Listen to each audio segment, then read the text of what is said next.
Nouvelle session d'information sur les antennes DHV et Vainqueur Télévision, mais d'abord les sommaires. Le Parlement a refusé d'organiser la cérémonie de prestation des serments de juges nommés par Félix-Antoine Tshisekedi ce mercredi. Janine Mabunda et Alexis Tambwe-Mwamba ne participeront pas à cette cérémonie selon un communiqué rendu public ce mardi. Prestation des serments de 3 juges ce mercredi au Parlement. Le Front commun pour le Congo FCC invite ses députés et sénateurs à ne pas y participer. Décision prise ce mardi dans une réunion au cours de laquelle le FCC dit contester la légalité de 2 juges sur les 3 nommés. Et de son côté, l'UDPS persiste et signe. Il n'y aura pas d'annulation de la cérémonie. L'affaire ne concerne aucun camp politique. Toute la population est invitée à assister à cette grande cérémonie, a insisté Augustin Kabouya, secrétaire général de l'UDPS. Bonsoir, débutons par cette information. Le Parlement a refusé d'organiser la cérémonie des prestations des serments de juges nommés par le président de la République Félix-Antoine Tshisekedi ce mercredi.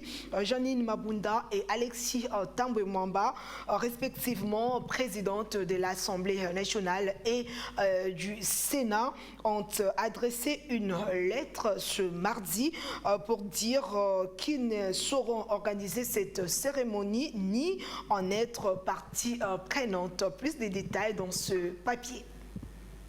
Janine Mabunda et Alexis Tambwe-Mwamba, respectivement présidente de l'Assemblée nationale et président du Sénat, ont exprimé ce mardi 20 octobre au chef de l'État Félix-Antoine Tshisekedi leur refus, ses parties prenantes dans l'organisation de la cérémonie de prestation de serment prévue ce mercredi au Palais du Peuple. C'est référent à la réunion de travail présidée par votre Excellence mardi 13 octobre 2020 à la Cité de l'Union africaine, nous réaffirmons notre position commune vous présenter à cette occasion, écrit les communiqués, et d'ajouter « Nous sommes surpris d'être à nouveau saisis par la présidence de la République pour l'organisation de cette cérémonie alors que le dernier Conseil de ministres chargeait le Premier ministre et le ministre des Relations avec les parlements quant à ce rappel de fait. Tout est parti de la question de l'ordonnance numéro 20/116 du 17 juillet 2020 portant nomination de membres de la Cour constitutionnelle. Cette ordonnance nomme en même temps un avocat et 2 magistrats comme juges à la Cour constitutionnelle. Si la nomination du tout premier n'appelle pas de commentaires, parce qu'il y avait une vacance dans le quota du président de la République, celle de magistrat pose le problème de l'inamovibilité de juges constitutionnels consacré par l'article 158 de la Constitution. Je l'ai annoncé au sommaire, prestation des serments de 3 juges nommés par le président de la République, Félix-Antoine Tshisekedi. Le Front commun pour le Congo invite ses députés et sénateurs à ne pas y participer. Décision prise ce mardi 20 octobre dans une réunion au cours de laquelle le FCC dit contester la légalité de 2 juges sur les 3 et ils disent attendre l'interprétation de l'article 158 de la Constitution à la suite de la saisine de la Cour constitutionnelle par une vingtaine de députés, des sénateurs plutôt. Regardez.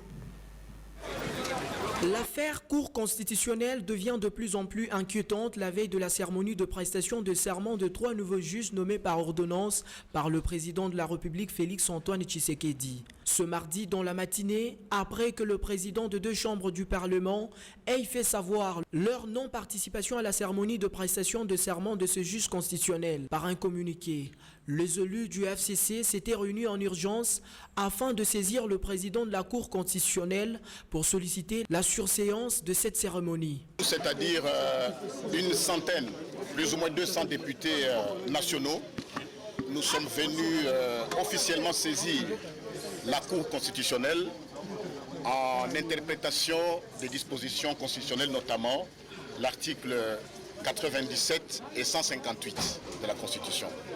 Comme vous le savez, le 17 juillet 2020, le président de la République, chef de l'État, a pris un certain nombre d'ordonnances dans le secteur de l'armée, mais également dans l'administration civile et militaire, mais aussi dans le domaine des services du portefeuille de l'État. Est-ce que l'article 158 a été réellement respecté ou il a été violé? Alors qu'on nous explique le sens, la quintessence et même les conséquences de l'application correcte de cette disposition constitutionnelle. Mais aussi, en attendant que la suite nous soit réservée par rapport à notre saisine, que la Cour constitutionnelle puisse surseoir, je dis bien, la cérémonie des prestations de serment de ces hauts juges. Voilà pourquoi nous sommes venus ici, en ce lieu. Je tiens à vous signaler que les membres du bureau de l'Assemblée nationale, mais aussi du Sénat, sont allés signifier aujourd'hui au service de protocole et même à la direction de cabinet du chef de l'État que le bureau ne sera pas là. Et nous, comme députés du FCC, nous ne serons pas présents parce que nous pensons que cette question doit préalablement être vidée par la sagesse des hauts juges, parce que nous n'allons pas nous contredire. Ces bras de fer politico-juridiques semblent engendrer une crise non seulement au niveau des institutions du pays, mais aussi au sein de la coalition FCC-Cash, où le partenaire se retrouve encore une fois dans des positions diamétralement opposées. De son côté, l'UDPS persiste et signe. Il n'y aura pas d'annulation de la cérémonie de prestation des serments des juges de la Cour constitutionnelle demain mercredi au Palais du Peuple. L'affaire ne concerne aucun camp politique et toute la population est donc invitée à cette grande cérémonie, a dit Augustin Kabouya, secrétaire général du parti présidentiel, au cours d'une matinée politique très mouvementée à la 17e rue Limeti. Regardez.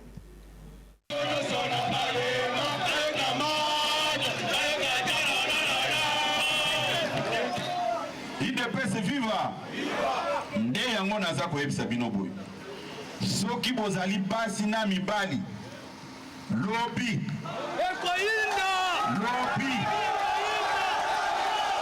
IDPS viva nalobi ke soki boza basi na mibali lobi mercredi na 6h du matin na 6h du matin biso nyonso il faut tozala na palais du peuple. Il faut nalobi boye. Nous sommes au courant de tout ce qu'ils ont tenu comme réunion. Nous sommes prêts. Ils vont se rendre compte que oh bamoboutiste bamonaki le 17 mai bakomona ngolobi biso nde batu toyebi makambo ya barabara yo koki kotriche te olobake non oza mayele balabala bakolo balabala nde biso lobi il faut mokonzi ya mboka ayeba ke population azaka nsima na ye.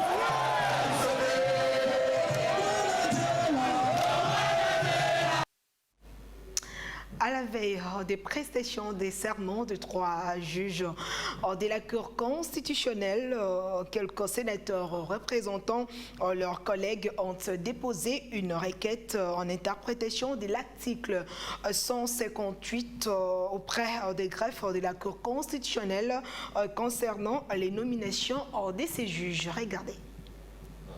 Déposer une requête en interprétation de l'article 158 de la Constitution. Depuis quelques jours, 2 ordonnances ont été signées par le chef de l'État, notamment celle qui porte la nomination de 2 juges à la Cour constitutionnelle et celle qui porte nomination ou affectation de 2 juges à la Cour de cassation.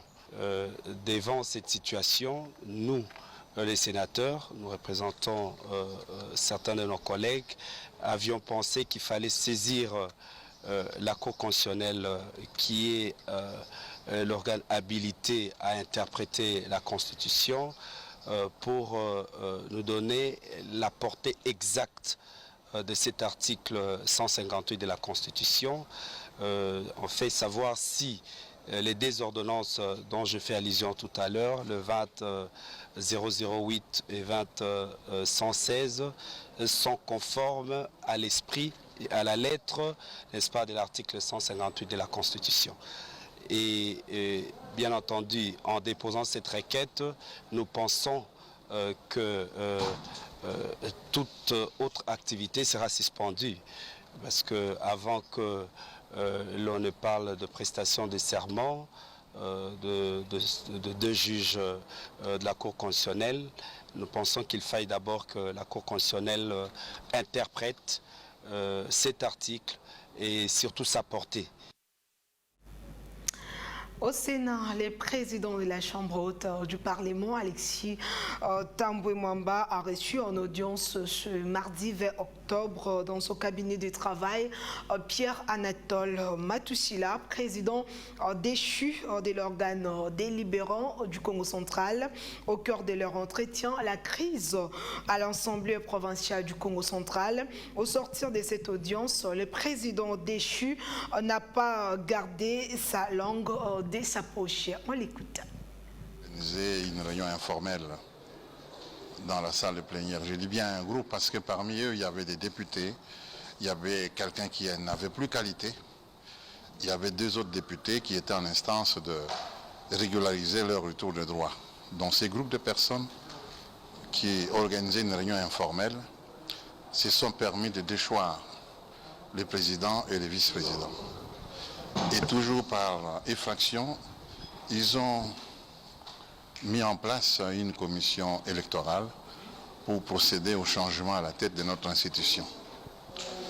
Dans leur folle course pour la violation de la Constitution et de notre règlement intérieur, ils sont allés jusqu'à écrire même au vice-premier ministre et ministre de l'Intérieur pour lui mettre au courant des changements qu'il venait d'opérer dans notre institution. Alors, cela nous a rappelé les années sombres de l'histoire de notre pays. C'est pour cela que nous sommes venus voir le président. Vous savez que le Sénat est une émanation des assemblées provinciales parce qu'ils ont été élus au second degré par les députés provinciaux. Nous sommes venus rencontrer le président qui a beaucoup fait. Au début de cette crise, lorsqu'il y a eu le scandale de Mimi Gate, nous sommes venus voir le président. Le président a même adressé une lettre auprès du Premier ministre pour lui demander que le gouvernement accompagne l'exécution de l'arrêt de la Cour constitutionnelle. Nous sommes venus le voir pour lui informer de la situation qui prévaut au sein de notre institution, afin que, comme institution, le Sénat peut nous aider à résoudre cette crise. Voilà la raison de notre visite chez le président. Le président, il ne peut que nous accompagner. Cela rentre dans le cadre de sa mission. Et il nous a permis son accompagnement. Il va s'impliquer pour que lors de... Changeant de chapitre, l'affaire Minembwe a fait couler l'encre et salive au sein de la classe politique après l'intervention ce lundi à l'Assemblée nationale de Maître Azarias Rouberois, ministre de la décentralisation et réforme institutionnelle.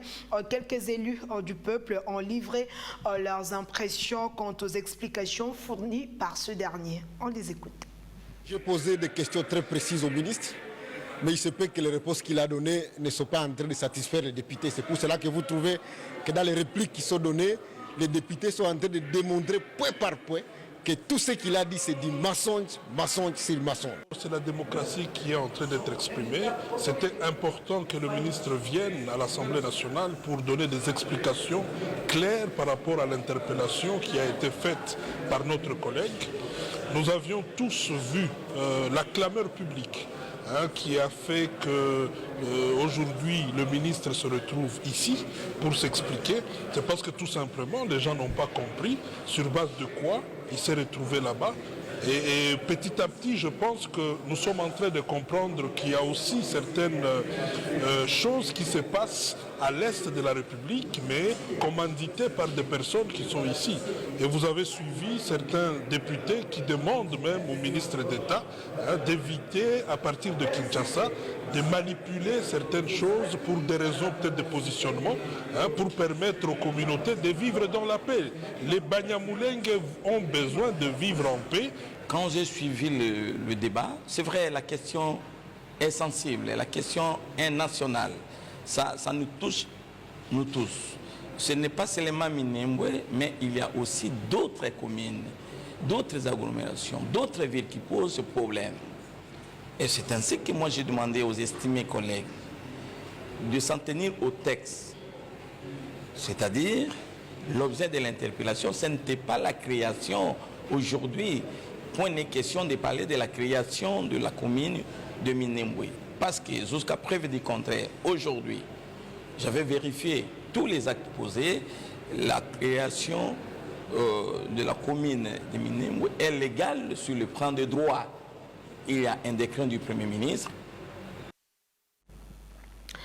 Presque toutes les tribus du sud Kivu, Barega, Bafuliro, Bavira et quelques notabilités de cette province étaient ce lundi devant l'Assemblée nationale pour soutenir les députés nationaux Mouindo Nzangi, initiateur de la motion contre le ministre Azarias Rouberois concernant l'installation du bourgmestre de la commune rurale de Minembwe, joint au téléphone par notre rédaction.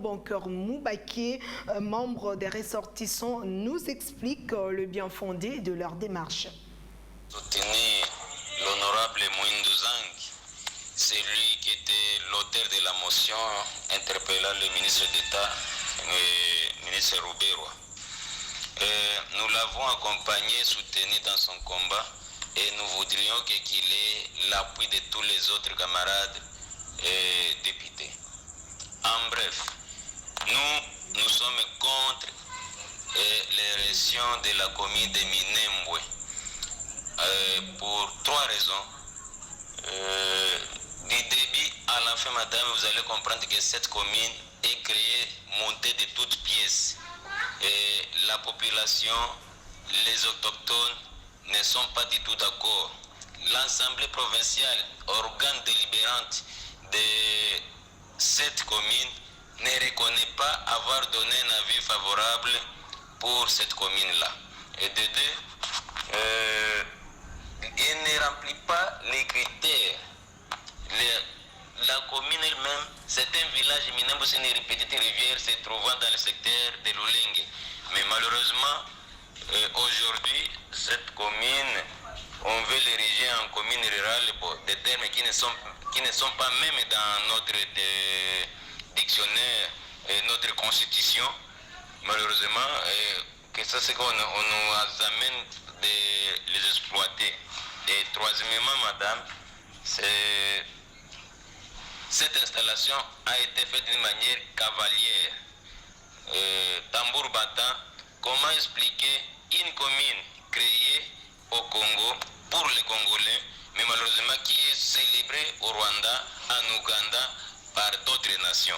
Il y a des inquiétudes à se poser quant à cela. Alors, madame, nous avons dit niet pour cette commune-là. Et voilà, et même les mercredis, j'en appelle d'autres compatriotes soucieux des terres, de leurs terres, des terres de nos aïeux, à nous accompagner, à aller jusqu'au bout, qu'on efface, qu'on élague cette commune de la liste de ces décrets-là du Premier ministre Matata. En direction la primature, les indicateurs macroéconomiques du pays relèvent une stabilité relative des prix et une décélération de l'inflation de Kinshasa, Lubumbashi et Goma. La situation économique est par ailleurs portée par la hausse quasi généralisée des prix de matières premières, à l'exception du marché du cobalt et celui du manganèse qui demeure stable. C'est ce qui ressort de la réunion du comité de conjoncture économique de ce mardi 20 octobre 2020. Plus de détails avec Chouchou Ilunga. Les membres du comité de conjoncture économique ont répondu présents C'est mardi 20 octobre 2020 à la primature, autour du Premier ministre Sylvestre Ilunga Ilunkamba, pour apprécier la situation économique du pays. Selon le ministre du Commerce extérieur Jean-Lucien Mboussa, qui a fait le point de cette séance de travail, les membres du comité des conjonctures économiques ont examiné des questions. La note d'information du ministère du Plan présentée par le vice-ministre du Plan et la note d'information du ministère de Mines présentée par le ministre de Mines.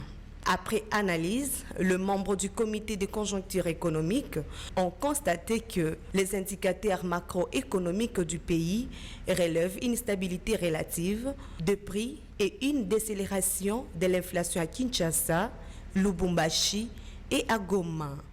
La situation économique est par ailleurs portée par la hausse quasi généralisée de prix des matières premières, à l'exception du marché du cobalt et celui des manganèses qui demeurent stables. On note également une stabilité de la monnaie nationale, dont l'explication réside, entre autres, facteurs dans le respect du pacte de stabilité pensé et initié par le Premier ministre Ilunga Ilunkamba. Ces pactes conclus entre le gouvernement et la Banque centrale du Congo renforcent l'orthodoxie dans la gestion de finances publiques. La réunion du comité de conjoncture présidée par son Excellence, Monsieur le Premier ministre, a abordé deux questions. La première question, celle qui revient de manière récurrente, c'est la note de conjoncture du ministère du Plan, présentée par le vice-ministre du Plan. Et puis c'est la note d'information du ministère de Mines, présenté par les ministres des Mines. Ce que nous pouvons noter, c'est le contexte international qui est marqué par une projection de taux de croissance pour 2021 de 5,2%. Et nous pouvons aussi noter le moratoire décidé par les ministres des Finances du G20 par rapport au service de la dette des pays les plus pauvres. Le contexte national, il s'agit donc de l'analyse des indicateurs macroéconomiques. Là-dessus, le secteur réel est marqué par la stabilité relative des prix et la décélération de l'inflation. Pour rappel, le comité de conjoncture économique est composé de ministères de budget, du plan, du travail et prévoyance sociale, de l'économie nationale, du commerce extérieur, de mines, de finances, ainsi que de la Banque centrale du Congo. Éducation dans ce journal, depuis les débuts de la rentrée scolaire sur toute l'étendue du territoire national, les enseignants des écoles publiques et de certaines provinces observent une grève illimitée. La question qui se pose, c'est de savoir quelle est la revendication des enseignants congolais vis-à-vis du gouvernement. Augustin Tumbazouji, secrétaire général de la Fédération nationale des enseignants et éducateurs du Congo, FENECO, donne les détails de la situation. Qui sommes au consortium des syndicats des enseignants les plus représentatifs de la RDC, qui comprend notamment la CC Enseignement, le SINECAT, le CIS et la FENECO UNTC, nous avions déjà alerté le gouvernement pour pouvoir faire rapidement les travaux de manière à ce que l'enseignant trouve son compte, communiquer le nombre d'enseignants à prendre en charge, les nouvelles unités, et puis le sort réservé justement aux autres enseignants. Un autre problème, comme vous le savez, les écoles qui avaient trouvé leurs avantages diminuaient sensiblement, notamment les écoles conventionnées catholiques de la Gombe et toutes celles qui avaient certains avantages pour les frais élevés payés par les parents. Ils ont trouvé que leur salaire était réduit en dessous de la moitié. Alors ce remous là-bas a fait que, à côté de temps d'autres, nous avons sollicité qu'il y ait l'application du deuxième palier, et le deuxième palier destiné non seulement à corriger ces manques à gagner, mais aussi à corriger la différence des indemnités de logement, de transport et la prise en en charge médicale pour toutes les provinces. Voilà un peu dans l'ensemble les points qui font problème suite à la léthargie du gouvernement. Je dis bien la léthargie du gouvernement. Tous ces points là-bas sont restés sans être traités. On est là en train d'attendre le lancement des travaux pour pouvoir déterminer le sort de chacun par rapport aux avantages, et le gouvernement fait que traîner les pas. Dans l'actualité également, la prison centrale des Kagbati dans la ville de Béni a été attaquée ce mardi 20 octobre tôt ce matin. Cette attaque perpétrée par des présumés ADF a occasionné l'évasion d'environ 1300 détenus. Les assaillants lourdement armés et non autrement identifiés ont d'abord attaqué les FARDC sur la colline des Lao avant d'attaquer la prison centrale des Kagbati. Plus de 1000 détenus dont les combattants ADF et Maïmaï se sont évadés au cours de cette opération, et par ailleurs une centaine de prisonniers sont restés dans leurs cellules pendant que les FARDC et la PNC sont à la recherche des évadés. 6 ans d'insécurité persistante au Nord Kivu, plus de 4000 personnes égorgées, des enfants et filles violées. Ça énerve, a déclaré le député provincial Promesse Matofali, qui compte ainsi interpeller leur ministre provincial contentieux. Vous savez, la province du Nord Kivu traverse des situations vraiment compliquées par rapport à sa situation sécuritaire. Et vous savez, nous venons de faire presque 2 ans depuis que nous avons été élus par la population.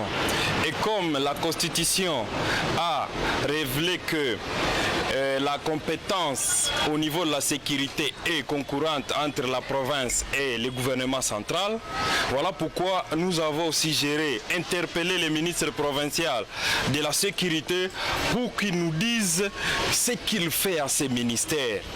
Parce que tous les jours, vous allez par exemple à territoire de Béni, les gens sont en train de mourir.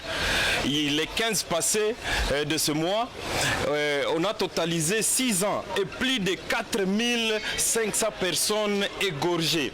Nous allons à la ville de Béni, la criminalité a atteint ce point vraiment élevé. À Butembo, des incursions, jusqu'à même violer des enfants et des filles. Nous allons au territoire de Lubero, on ne peut même pas parler. À Rutshuru, à Nyiragongo, des kidnappings tous les jours. Alors ça, en tout cas, ça énerve. Et moi, en tant que député provincial et représentant du peuple, je ne peux pas rester calme. C'est pour cela que j'ai adressé une interpellation au ministre provincial pour qu'il nous explique. Vous voyez, à Goma, à pleine journée, c'était presque le matin ici, on a fusillé 3 personnes. Est-ce que ça, c'est normal? À Goma. Alors, tout ça, nous sommes en train de voir qu'il y a un problème. Et nous ne voulons pas porter ça à nos épaules. Voilà pourquoi nous appelons les responsables à l'Assemblée provinciale qu'ils nous disent ce qu'ils font à ces ministères-là. D'une province à une autre, un couple quinquagénaire abattu par les hommes à main armées dans la nuit de dimanche au lundi dans les quartiers Kilo-Belobé dans la commune annexe et dans la ville de Lubumbashi où l'insécurité bat son plein. Il est actuellement difficile dans cette ville anciennement paisible de faire de nuit sans qu'il y ait des visites des bandits à main armées. Regardez. Les quartiers Kilo-Belobé de la commune annexe est devenu la contrée des prédilections de bandits à main armée. Il ne se passe plus 1 ou 3 jours sans que cette population ne soit violentée, molestée et tuée sauvagement, comme ces couples quinquagénaires qui a été assassiné ce dimanche 18 octobre 2020 à 1h du matin. Monsieur Didier Nsunzu, agent de l'OFIDA, et sa femme Gisèle Mouleka quittent cette terre selon la volonté des hommes. Leurs proches n'en reviennent pas.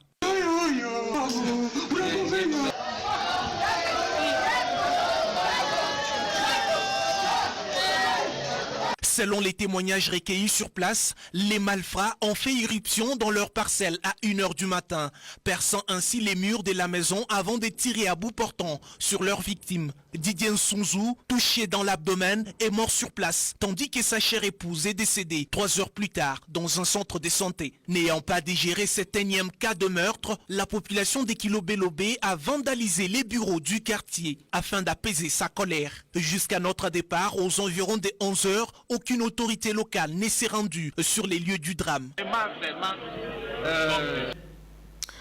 Parlons à présent de l'opération Kinshasa-Bopeto.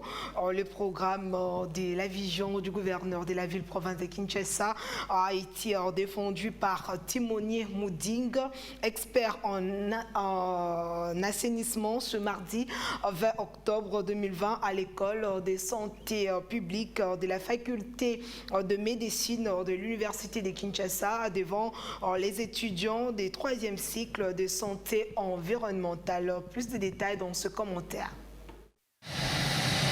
Problématique de l'assainissement de la ville de Kinshasa, ce sujet a été au centre d'un atelier organisé à l'UNIKIN et animé par Timonier Mouding Touer, expert en assainissement et directeur général honoraire de la régie d'assainissement de Kinshasa.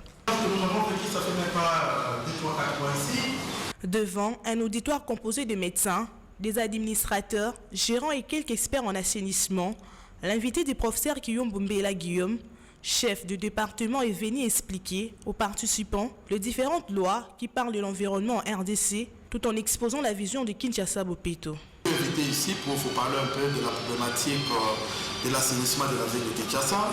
Vous savez que notre ville a une superficie de 9 952 km² et les tiers seulement de la superficie de la ville est habitable. La grande partie c'est au niveau de Maloukou. Et vous savez que Maloukou c'est vraiment une commune plus rurale et agricole. Ce qui fait que le 15 millions d'habitants de la ville, à peu près nous sommes 15 millions, nous sommes plus concentrés vers le 23 communes restantes. Donc vous êtes des scientifiques, hein, vous êtes des scientifiques et votre rapport nous en avons besoin. C'est très important pour nous. Et ce genre d'activité, je les loue personnellement parce que ça nous permet aussi d'échanger avec vous. Souvent, on n'a pas l'occasion de nous rencontrer pour discuter, pour échanger. La deuxième partie de cette rencontre à portée scientifique était basée sur les questions-réponses à l'orateur pour éclairer l'opinion, surtout au sujet de gestion des déchets. Les participants ont toutes les réponses possibles au professeur Guillaume Kiyombo d'ajouter. Vous avez bien suivi le discours du DG. Et parmi les problèmes majeurs sur lesquels il est revenu plusieurs fois, il y a les problèmes de manque de personnel qualifié. Je pense que nous en avons discuté ici, que ce programme que nous appelons programme santé-environnement va être le berceau de la mise en œuvre des politiques et des stratégies et des activités à court, à moyen et à long terme pour assainir pas seulement la ville de Kinshasa, mais toute la République. Comprenez que la ville aujourd'hui là-bas. Avant de nous séparer, prenons cette information sportive en bref. Le champion en titre de la Ligue nationale de football, le TP Mazembe, joue ce mercredi 21 octobre le promu de la 2e division, la jeunesse sportive de Kinshasa, au stade des Martyrs de la Pentecôte.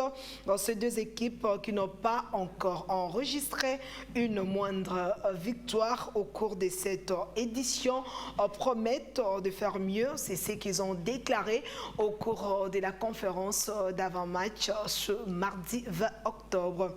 Après des sorties sans enregistrer le moindre victoire, les Corbeaux de Lubumbashi vont tenter ce mercredi 14 octobre au stade de Martyrs empocher ses 3 premiers points du championnat national de football devant la jeunesse sportive de Kinshasa. Jamais une saison pareille fait 2 matchs sans marquer aucun but et aucune victoire. C'est l'inquiétude de tout le monde, mais je suis sûr et certain que ça ira. Je pense que c'est un championnat, même si on a fait 2 matchs nuls, on n'a pas perdu le championnat, on va se retrouver et on va gagner beaucoup de matchs. L'autre? Ouais. La jeunesse sportive de Kinshasa, quant à elle, ne viendra pas en outsider et laisser filer les 3 précieux points aux mangeurs de crocodiles, mais viendront jouer et chercher à mieux se positionner. Pour la parole. Oui, c'est vrai, tu as une invitation pour la 2-0 contre avec l'aile. Match, c'est engagement physique pour les Alaki, au point, tous les 2 équipes. Malheureusement, le Robomé a besoin de GS que ça a été la finition. On était bien en place, mais finition, vraiment. Pour l'équipe 2-0 contre avec l'aile. 3-6 mecs défaites, oui, c'est vrai. Et ça va résultat balé. Pour l'équipe, bon, pour les Mbappé, pour lui. Il y a moins de gens qui ont foot, mais ce n'est pas dit que les autres ont foot au Gaïga en match. Maintenant, tout ce qui est préparé l'équipe de la Bisso. Bon, aussi, derrière, il y a eu les cas, un match avec les. Maintenant, tout le monde préparé l'équipe pour le prochain match de la Bisso, déjà, il y a lobby dans Mazimbe. Si on peut passer dans la Bisso, vraiment, ils ont vraiment bien, vraiment, dans tout ça, maintenant, la morale au zénith. Un match comptant de la 3e journée de la 26e édition de la Ligue nationale de football qui verra le premier de la Ligue 1 défier le champion en titre, le tout-puissant Mazembe, en pleine difficulté pour enregistrer sa première victoire. Notons par ailleurs que l'équipe quinoise de JSK a jusque-là un bilan de 3 matchs, dont 2 défaites et 1 nul. Et ceci met un terme à ce journal. Si vous nous avez pris en cours des diffusions, voici les rappels de principaux titres. Le Parlement a refusé d'organiser la cérémonie de prestation des serments de juges nommés par le président de la République, Félix Antoine Tshisekedi, ce mercredi.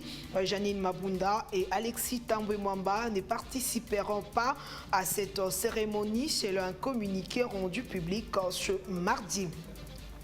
Prestation des serments de 3 juges ce mercredi au Parlement. Le Front commun pour le Congo FCC invite ses députés et sénateurs à ne pas y participer.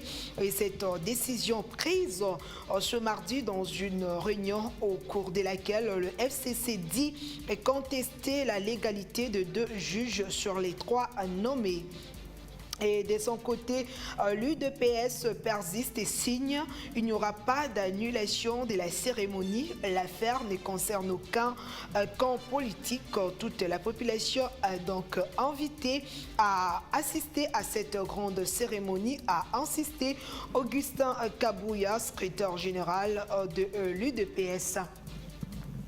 Édition spéciale de Trinidad Achat. Merci de l'avoir suivi et bonne suite des programmes sur nos antennes. Au revoir.